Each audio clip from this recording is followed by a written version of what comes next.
Assalamualaikum warahmatullahi wabarakatuh. Saya Dede Febiansyah dari Teknik Industri dengan NIM 21370020.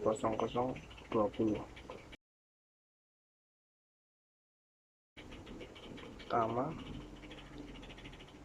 penyidik pada Direktorat Tindak Pidana Ekonomi Khusus Badan Reserse Kriminal Bareskrim Kepolisian Republik Indonesia Polri menjerat Development Manager Platform Binomo Brian Edgar Nababan dengan sangkaan melanggar Undang-Undang Informasi dan Transaksi Elektronik (ITE) serta UU Tindak Pidana Pencucian Uang. Brian diduga terlibat dalam kasus dugaan penipuan berkedok perdagangan opsi binary atau trading binary option binomo.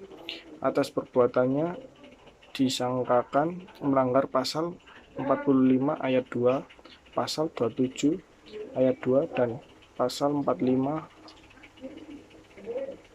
A ayat 1, 28 ayat 1 Undang-Undang Nomor 19 Tahun 2016 tentang perubahan atas Undang-Undang Nomor 11 Tahun 2008 tentang informasi dan elektronik. Brian juga dijerat dengan sangkaan subsidiar yakni pasal 3, pasal 5 dan pasal 10 Undang-Undang Nomor 8 Tahun 2010 tentang pencegahan dan pemberantasan tindak pidana pencucian uang (TPPU) dan pasal 378 KUHP, pasal 55 KUHP.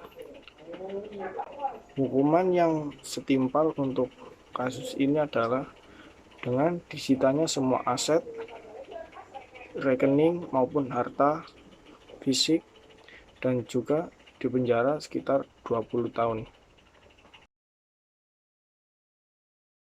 1. Cek legalitas produk. Masyarakat juga perlu melakukan pengecekan legalitas produk investasi sebelum berinvestasi di platform tersebut. Pasalnya, jika legalitas saja tidak terbukti, maka sudah pasti itu investasi bodong karena tidak diawasi oleh lembaga terkait. 2.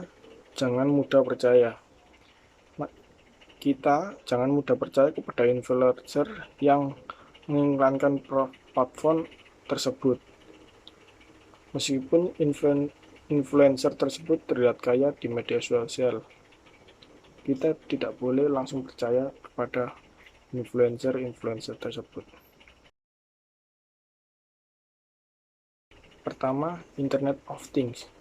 Internet of Things adalah konsep di mana sebuah objek physical device punya kemampuan untuk transfer data digital melalui jaringan internet. 2. Big Data. Big Data adalah skala keragaman dan kompleksitasnya memerlukan arsitektur, teknik, algoritma, dan analisis untuk mengelola serta mengekstrak nilai dari pengetahuan yang tersembunyi. Contoh-contoh Big Data, Relation Data, Text Data, Graph Data, Streaming Data, dan Big Public Data. Selanjutnya, IA atau Artificial Intelligence merupakan sebuah teknologi yang memungkinkan sistem komputer, perangkat lunak, program, dan robot untuk berpikir secara cerdas seperti manusia. Kecerdasan buatan suatu mesin dibuat oleh manusia melalui algoritma pemrograman yang kompleks. Contohnya simpel, di handphone kita, di fitur kamera terdapat fitur IA yang dimana kita menjepret sesuatu atau memfoto sesuatu, HP tersebut akan mencari sesuatu yang kita foto, mulai dari benda apakah itu, harganya berapa, dan detail-detail lainnya.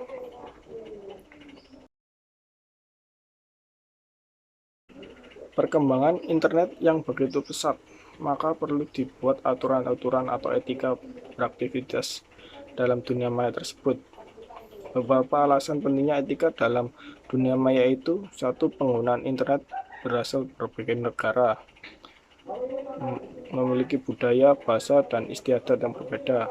Kedua, penggunaan internet merupakan orang yang hidup dalam animus yang mengharuskan pernyataan identitas asli dalam berinteraksi.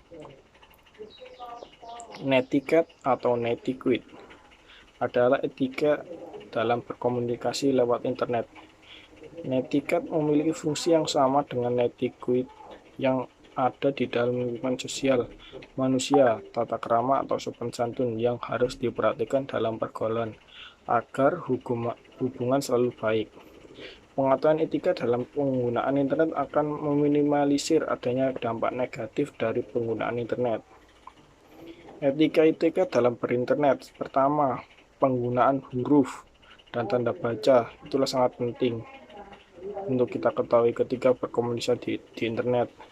Huruf maupun memberikan gambaran ekspresi kita saat menyampaikan hal yang menjadi pemikiran kita. Kedua, penyampaian informasi juga ada etika tersendiri di mana penyampaian informasi hendaknya disampaikan secara tepat sasaran, mengaturan berdasarkan fakta, dan tidak hoax.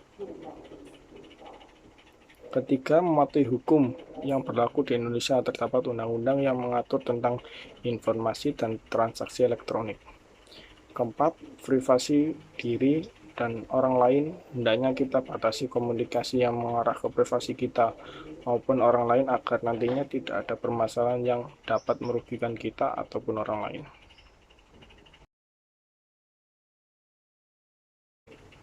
Kemajuan teknologi 4.0 di bidang pendidikan. Dengan adanya kecanggihan teknologi di bidang segala hal telah merubah sistem dan pola berkomunikasi antara manusia hanya dengan handphone, di mana lawan bicara kita yang bisa saja dekat ataupun jauh dapat hubungan dengan begitu mudah. Perkembangan alat komunikasi yang begitu canggih dan cepat telah merubah sistem dalam proses pengajaran di dunia pendidikan. Proses pembelajaran tidak lagi didominasi dengan pertemuan secara langsung, tetapi berkomunikasi tetap secara langsung dengan menggunakan sebuah media teknologi. Dunia klasikal telah beralih pada dunia virtual. Contohnya aplikasi Zoom virtual meeting yang heboh digunakan untuk berbagai pertemuan untuk kepentingan rapat, seminar, dan pengajaran telah diburu dan dimanfaatkan untuk upaya tetap eksis dalam beraktivitas tanpa kita harus bertemu secara langsung dan tidak saling bersentuhan.